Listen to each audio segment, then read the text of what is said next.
This is the Digital Agency Insiders Podcast. Inside, you'll learn how to build, grow, and scale your digital marketing agency, all from the comfort of your favorite coffee shop. Let's get started with the show.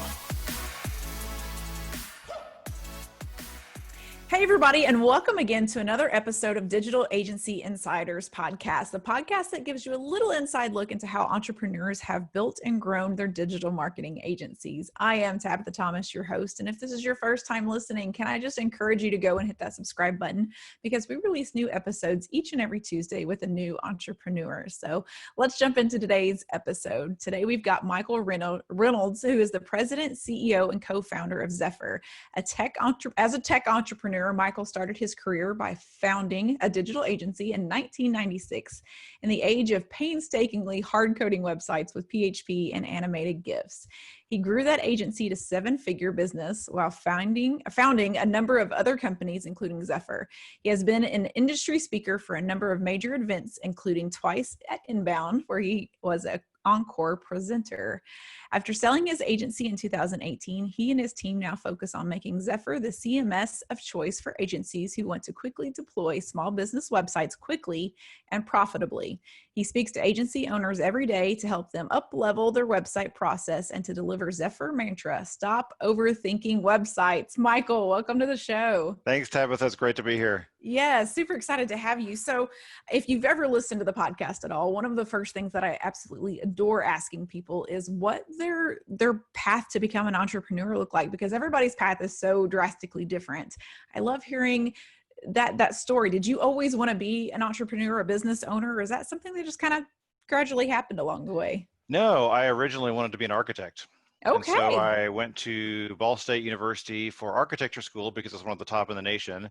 And I was so excited. I was like, oh, great, I'm going to be an architect. I have two uncles that are architects. And so it looked really glamorous to me growing up to be an architect. And so I got in the program, spent a semester in it, and hated it with a passion. I was like, well, I hate drawing. So this is kind of a problem. Thank goodness you learned that in year one, right? So I learned that in year one, which was awesome. So I figured that out, and then I was like, okay, well, crap, what am I going to do now? And I've always loved music. So I thankfully had a double major in cello performance. So I play the cello. I have a degree in cello performance. But at the same time, I was also like, well, that's not really a very practical degree for most people. And some people obviously make a living playing the cello, but I was not under the illusion that I was going to be one of them. And so I was like, well, I need another major so I can make some money. And around the same time, it was about the age when the internet started to become a thing. HTML was out and people were making websites, and I joke in my bio about the animated GIFs. And I literally had the animated GIFs on the first website I made. So that was kind of a rite of passage in the 90s. And so I taught myself HTML with some books. A friend and I kind of got together and said, hey, we're getting pretty good at making websites. What if we charged money to do this for other people? And so we did. We put some paper flyers around campus, of all things. And our first so this was still back in college. Wow. This was in college. Yes, I was in college. And our first client was a professor, university professor, and he wanted us to put his class online, like his class syllabus and information. So that was our first client.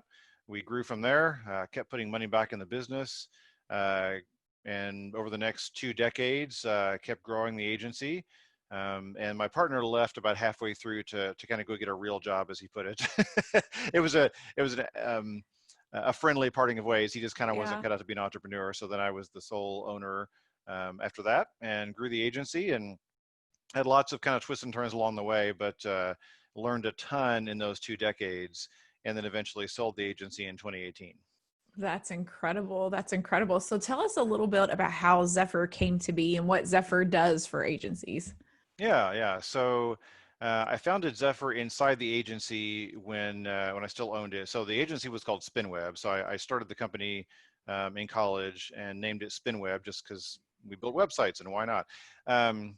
And so, like I said, lots of twists and turns along the way. We can kind of unpack some of that if you want to, but kind of moving on to when I was about ready to sell the agency, we were not terribly satisfied with any of the CMS options out there. WordPress is obviously the leader, but I personally hate WordPress. It's become clunky. It's got 1,000, different ways to hack it. It's got a bunch of plugins that you have to maintain and worry about. And there are plenty of WordPress zealots out there that hate me right now for saying all this, but it's just not for me. Like plenty, and Uh-huh. I'm finding more and more people not into it. And then there's cloud CMSs out there. None of them really did exactly what we wanted. So we had some development talent in house, and we got together and said, well, why don't we build a CMS of our own and see what happens? And many people have tried that. Many people have failed. Somehow we got one delivered out the door and launched it into its own company, and it became its own entity. It became a standalone business, delivering this cloud CMS platform. I then sold the agency, and we've been growing Zephyr ever since. And it's really been interesting to be kind of on the software side of things now, because as an agency, we built websites on platforms, and Mm-hmm. that was one thing. Now we're able to kind of be on the software side of it, creating tools that empower agencies. And so it's been a lot of fun to be on the side of empowering agencies now, through Zephyr and through software. Yeah. So how does Zephyr differ from WordPress? Like, I'm sure there's drastic differences between the two, but can Mhm. you compare the two for me? There's a couple of comparisons to kind of dice out. One is the difference between open source and cloud.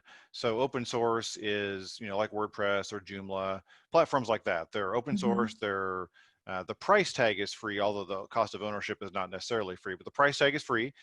You can hack up the code all you want. You can do whatever you want.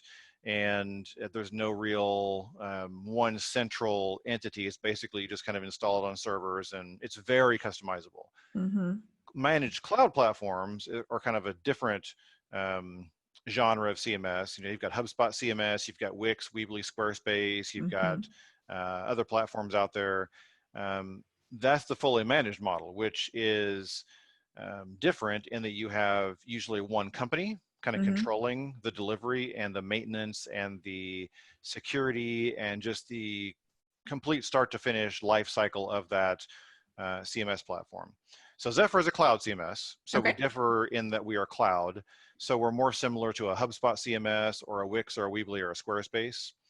But we feel like we kind of fit a need in there where we're beyond like a Wix or a Squarespace, because we're not a DIY platform. We're agency only. We only license to agencies who then deliver to their clients. But we're Oh, also okay. not $300 a month like HubSpot CMS. We're a fraction of the cost. And you Gotcha. don't have all the overhead and the stuff that comes with HubSpot, which is great for big stuff.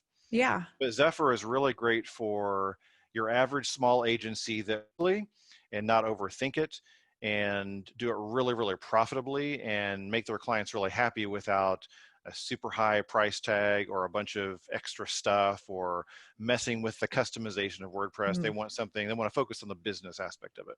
Gotcha. Gotcha. So what is one thing that you wish agency owners knew about building websites, whether that be through you or from someone else? Maybe they're To doing it on not WordPress. overthink it.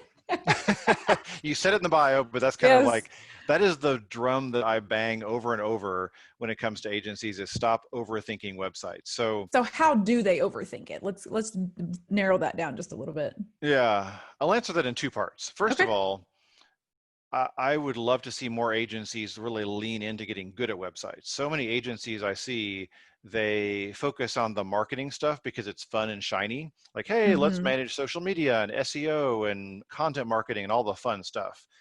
The problem is it's really difficult for that stuff to be profitable. And you have to work really hard to maintain the client relationship. You're working really hard, your margins are slim, keeping clients happy is very difficult. It's necessary work, but Mm-hmm. you're working really hard for less profit. When it comes to websites, I mean, it's a very tangible product. Clients understand what they're getting. They're usually less likely to argue with you about stuff about, hey, am I getting what I'm paying for? It's like, hey, a website is something we need. It's something we have Tangible. to They have as can a see it. business. Yeah. Yeah, they can see it. It's not this ephemeral marketing stuff out there like pixie dust. So websites are easier to sell, in my opinion. They're easier to Mm-hmm. make clients happy with, and they can be more profitable because you can have a consistent delivery process that you can charge a good amount of money and deliver them really efficiently and make a good margin. So I wish more agencies would kind of lean into getting really good at websites. At the same time, the second part of my answer is, to answer your question of how do they overthink it. Mm-hmm. Um, so many agencies feel like a website has to be this work of art, the most beautiful design ever, the most edgy, cutting edge, stylistic new thing, with all sorts of fancy effects and things, and really, really, overthinking the integrations and the customizations. And really, Mm-hmm. yeah, if you're working with a big, huge company that has lots of integration needs, like, yeah, you're going to need that. But for most small businesses, they want something that looks great, something they can manage, something that's fast and user friendly and mobile ready, and they want it yesterday. And they don't care as much that it's the most unique, awesome, gorgeous design. They just want it to look better than their website they built 10 years ago. And they want Mm-hmm. it to get them business by being ready for marketing activities. And so if you deliver that, you can make a lot of small businesses really happy. Yeah. So what are some of you cater to agencies. So what are some of Mhm. the agency clients that they're building websites for? Are these, your small businesses like chiropractors, dentists, Mhm. those kind of things, or is there other Yeah. businesses they're going after? So we do have some custom Zephyr sites built on, like banks and credit unions use Zephyr, hospitals. There's lots of big companies that do use Zephyr, but what we found is there's a really good sweet spot. And just like you mentioned, the local dentist, the chiropractor, the pediatrician, the attorney, the law firm, the accounting firm, Mm-hmm. the local nonprofit, um, event venues, small manufacturers, like that kind of small business is a really, really good fit for this kind of model and for Zephyr specifically. Gotcha. So what does the pricing structure look like? Obviously, I'm assuming you're white labeling this where agencies can use this as their own thing. What are you charging them? And then what are most agencies charging for those websites? Yeah, so it's not necessarily a white label, it's more of a partner label. Okay. So everyone knows about Zephyr. So the end user using Zephyr, they log in, they see the Zephyr logo, but Okay. a regular business cannot get a website on Zephyr without working with an agency, because our philosophy is for a small business to be successful on the web, they should be working with an agency. They Mm-hmm. should get that kind of professional help. And so we really support our agencies with that clean channel. I noticed that Um, on your website, you've got a lot of partners that you have listed on there where people can actually yeah, go to those agencies. So I love yeah. that. Yeah, so pricing, we charge $25 a month for a license to the agency, and then they can charge whatever they want to the client. And Nice. usually they mark it up to like $50 a month, $100 a month. They roll it into a retainer for more of a management service or a maintenance agreement. So it's pretty, like I said, it's a fraction of the cost of HubSpot CMS, Yeah. and a lot of the same features, if not certain features that are not even available on other platforms. Gotcha. So is it a pre-templated type website? Like you choose this one and plug all the information in, or how does the design work go? You can do both. We have Okay. 3 paths. We are not just a cloud CMS. We're also kind of a dev shop you can plug in. Okay. So there's 3 paths. One path is you can order a license and build your site from scratch, which is fine if you have development talent in house and designers. You can do that. Path 2 is you can get a theme. So we have a set of themes you can basically launch on Zephyr and then customize. And I've launched theme sites in like an hour and a half before, from start to launch, and they're super quick, they're gorgeous, make it really easy. Third path is if you want to give us a Photoshop file, we will build the Photoshop file out and then hand it back to you as a framework that you then build out. So whatever way you build sites as an agency, we plug in to support that.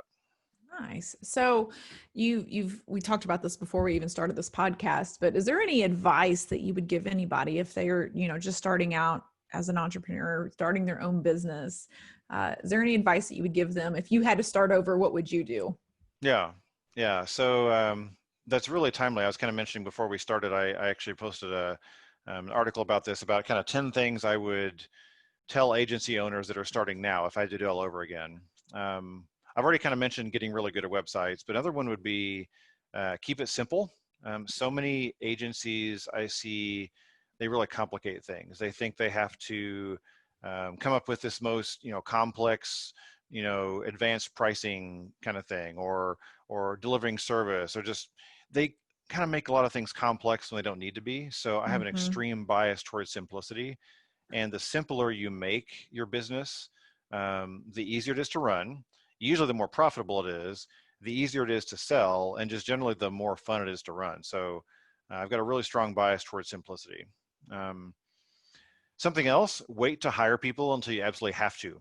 If you're a younger agency and you're growing, It's tempting to kind of hire people quickly to kind of get a lot of the work, figured out. But I'm a big fan of doing as much as possible without hiring people and waiting until it's absolutely necessary. Because the minute you add that overhead, you've got to feed the beast. You've got to you've got to Mhm. make payroll and you've got to feed that cash flow. So it's really it can So be is really there a hard. moment that you can be like pinpoint, like that's the moment that you need to hire somebody? Is there a tipping Everyone's point?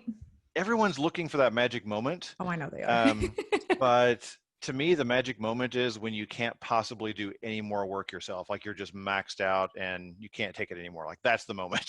There's no more hours in the day. You There's no can't more hours in the day. put it. Yeah. And you can get by with contractors for a long time. There's plenty of companies that you can outsource, work to here and there and kind of get by for ad hoc project work without hiring someone you've got to commit to. So I like that approach as you're kind of Mm-hmm. migrating to that. Also, I would say don't be afraid to be selective about your clients. There are so many times I see, and I've made this mistake a ton in the past, when you want to just say yes to the money. You get a client and you want to say yes to that revenue, but in your gut you know that they're disrespectful, they're abusive, they don't treat you well, um, and that just usually leads to a really toxic relationship and usually ends up losing money anyway. So Mm-hmm. I would just kind of encourage agencies that for every client you turn away that is not a good fit, there's another client that's out there waiting for you that's the perfect client for you. And you got to have the faith to look for those perfect clients and not be afraid to turn away the ones that they're not good. Yeah. So do you ever, I know you owned an agency before that you've sold. So did you always have a process to find out who those good clients are or who the bad clients are before you were actually working with them? Or was this more of, I've started working with them, I'm seeing some tendencies of some a-holeness to put it lightly, and then do you have to fire those clients, or what did that look like in your agency? Yeah, Was it a mix of both? it's a little bit of both, but to me, it's more of an art than a science. Like the science part can be, yeah, they fit these criteria, these Gotcha. particular aspects of their business, but more than that, I think it's cultural fit and Mm. that gut feeling. Like you just know when a client is just gonna treat you badly. We all Mm-hmm. know. I mean, we might pretend, but deep down we can tell. And so, And it's always afterwards. Oh, I should have known that. yeah, we always look back. Yeah, Yeah. we always know that. So, yeah, so I say trust your gut when it comes to a client. From a marketing standpoint, I would say get really, really good at public speaking. There are very few marketing tactics that are as effective as public speaking to do lead generation. When I look back at the vast majority of great clients we got, most of them came from public speaking, either in person at a conference, which obviously are on hold right now, but at a conference or in a webinar format. Both are great. Mm-hmm. So as an agency owner, I think it's really, really important for you to get super good at public speaking. And when I mean good, I just mean like confident, comfortable doing Comfortable. over and Yeah. over, building a handful of great presentations that are super educational, that set you up as an expert in your marketing area. And if you get really good at that and deliver those consistently over and over to bigger and bigger crowds and audiences, even virtual, that is one of the best lead generation tools out there. And you can amplify those webinar registrations with paid social and really gain a big audience. That works really well. So public speaking, both in person and virtual, I think is the number one tactic for generating leads. And so when it comes to getting good and comfortable with that, what's your tip? Is it just do it? I mean, is that's the thing? Yeah, I think there's a book out there I read a long time ago called The Art of Public Speak or Confessions of a Public Speaker. Okay. That was one of my favorite books for getting comfortable with it. So that plus just doing it over and over was the best route for me. I just started with, a handful of in-person workshops at my office. 20 Hmm. people showed up, maybe 10 people showed up, and it was like, hey, here's how to do Facebook. Here's how to do something. Here's how to blog, just basic stuff. Yeah. And they were okay. They weren't awesome. But the more I spoke, the more I learned, okay, this is what audiences respond to. This is what feels comfortable to me. Here's how to build my presentations to make them better. And after, a number of iterations, I just got really comfortable with it. That's good tips. Very good tips. Yeah. So you've got a lot of plates that you're juggling around right now. Did I interrupt you? You got more on that? I have more, but I want to hear your questions too. So No, go for no. it. Let's finish that thought. I thought we paused there. Sorry. Go ahead. So if we're still on the path of advice for new agencies or doing it all over again, one simple one is don't borrow money. Don't go in debt. Debt will drag your agency down, and you'll always regret it, in my opinion. So I say don't borrow money. At the same time, keep 2 or 3 months of expenses in the bank at all times. You're going to be thankful you have that when times like now hit. Mhm. There will be a time when you have to use it. So keep that money in the bank and use it for a rainy day.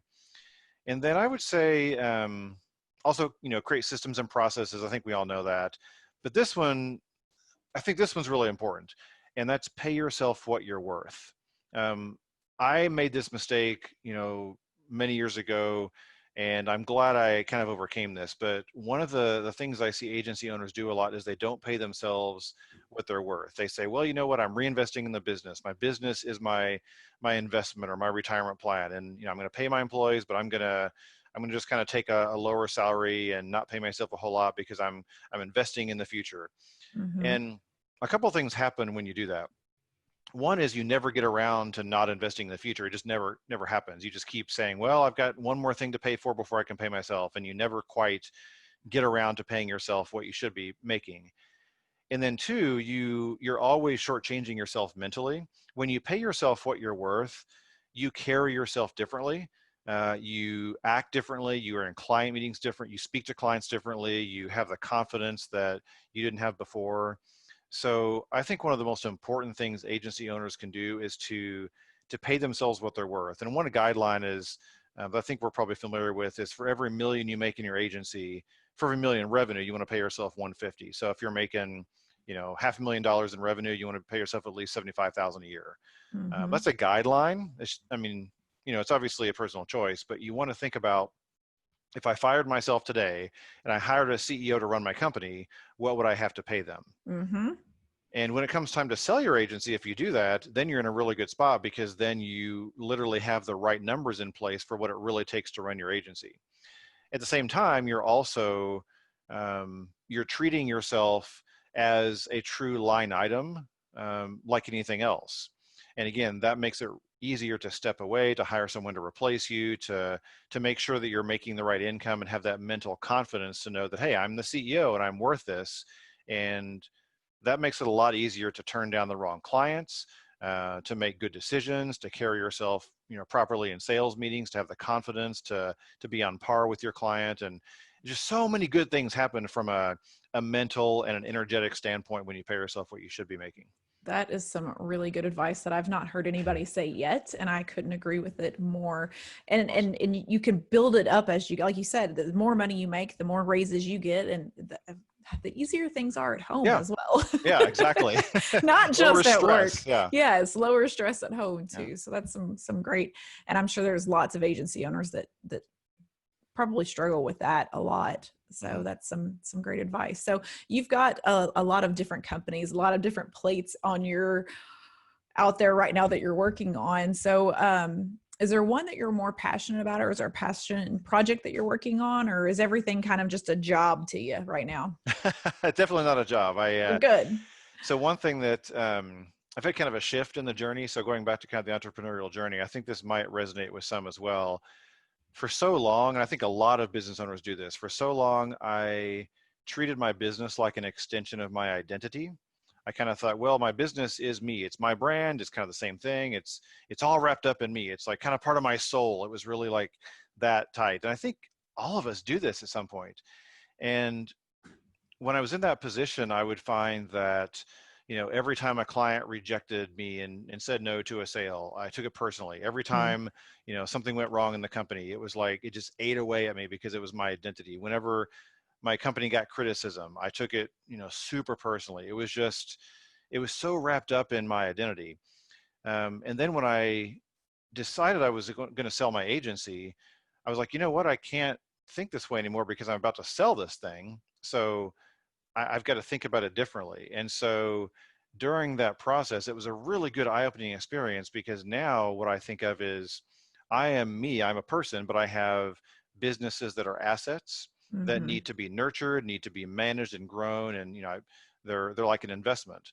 and I love them. I love Zephyr, and I have other businesses as well, and I love Zephyr, and I love growing it, but it's no longer part of my identity. It's an asset that I am putting energy into because I love it, and it's an investment that's growing. And that boundary is super healthy. And so Mm-hmm. one thing I would encourage agency owners to think about is the more you can think about your business as an asset that you are managing as opposed to part of your identity, the better it's going to perform and the healthier your relationship is going to be with it. And those boundaries are going to do a lot for your mental health and the health of the business as well. Oh, gosh, yes. Gosh, yes. So you said that you've sold the agency. Is that something that when you started it, you always knew that you wanted to do, is sell it eventually? Or is that something that just kind of happened over time? No, it was a big surprise to me, honestly. I thought Spinweb was, my thing for life. I was like, yeah, I love this agency. Like, this is what I do. I can't imagine anything else. Yeah. And I think for the past few years before I sold it, I just kind of got a little bit burned out. It was one of those things where I kind of wished I could go back and start all over, but there was so much legacy stuff that I just kind of felt like I didn't have um, the energy to turn around. It was doing fine. I mean, it was making money. It was okay. We had ups and downs years, and the last couple of years had some down years, so that kind of added to my stress as well. But we lasted for 23 years before I sold it, and had a team of 8 people at the time, and so yeah, it was doing about 1.3 million ish. So it's a pretty good, solid, small agency. Nothing wrong with it. Could have had a bright future if I really wanted to grow it, but I just wanted to do other things. I wanted to get into technology and software, hence Zephyr. I wanted to get into other types of businesses, and so I just kind of started thinking, well, what if? I never thought about this before, but what if I did sell it? What does that look like? And I kind of had to talk myself into it. And then around the same time, I already had a relationship with another agency owner that I, respect, and we were friends. And, it kind of worked out timing wise that they were looking for acquisitions, and everything worked out really well to make it happen. And I just kind of took a leap of faith, and it worked out great for everybody. That's awesome. That's Yeah. awesome. So we mentioned that you've got a lot of plates in the air and you're doing a lot of things with a lot of different companies. So when you feel overwhelmed, because that's going to happen, you're going to have down years and things are going to happen. You're going to feel Mhm. overwhelmed. How do you reset yourself, or how do you relax from all that and bounce back good? Mhm. Yeah, that's a tough one. I don't think I have a great answer yet. I don't think I have the solution. If anybody has the solution, then definitely let me know. But one thing that really helps me is I kind of lean into the suck, if that makes any sense. So a lot of people Mhm. say, well, if things are sucking right now, if like business is bad or whatever, and something went wrong, or you just have this real big speed bump or obstacle, that you've got to find ways to motivate yourself and turn it around, and that works for some people. Mhm. For me personally, I just say, you know what, I'm going to let myself just kind of go down the dark path and say, wow, this is really terrible. Like, I feel awful about this. Um, Gosh, I mean, these things could happen. That's even worse. Like, this could lead to all sorts, my company could go out of business. Like, I could be on the street under a bridge. Like, all this stuff could happen. Uh-huh. And if I just kind of play out that whole scenario, that helps me to bounce back quicker. And so I found, for me personally, that's a good way to kind of bounce back, is to let myself experience the full spectrum of what's happening and then come back from it. Well, yeah, because then you go through all of the scenarios of this is the worst case scenario and this is what could possibly happen. But if the worst thing you think of is probably not ever going to happen, it's not as bad when you're actually going through it. Yeah, exactly. So Yeah. true, so true. So you mentioned a book earlier, and one of the things that I absolutely love asking people, is there anything that you're currently reading or listening to that's helping you grow as an entrepreneur, or anything that you would recommend to our audience besides the Confessions of a Public Speaker?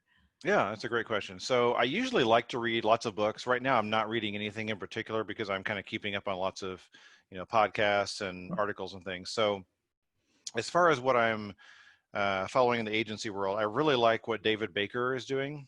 David Baker from Recourses, he has I don't think it's a weekly email, but it's kind of a regular email.